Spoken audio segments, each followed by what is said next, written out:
Over 3 million Syrians have already fled to neighbouring countries because of the civil war and ISIL violence. What happens to them once they've crossed Syria's border? People who are fleeing Syria are essentially have been or are being registered in the neighbouring countries as people in need of international protection.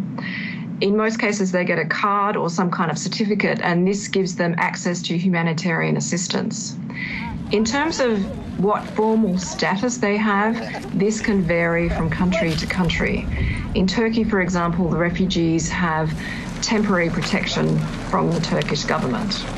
In Iraq, UNHCR is registering the Syrians, and we give them an asylum seeker certificate, and this gives them the freedom of movement. It gives them access to assistance, legal assistance, material assistance, as well as the right to stay and to work. And in the Kurdistan region of Iraq, the authorities there also give people a residence permit. In Jordan and Egypt, the Syrians who approach UNHCR office are essentially registered as asylum seekers, and they get access to our full protection and assistance services. In Lebanon, UNHCR is registering the Syrians according to a criteria we've agreed with the government, which in a nutshell is that they're in need of international protection.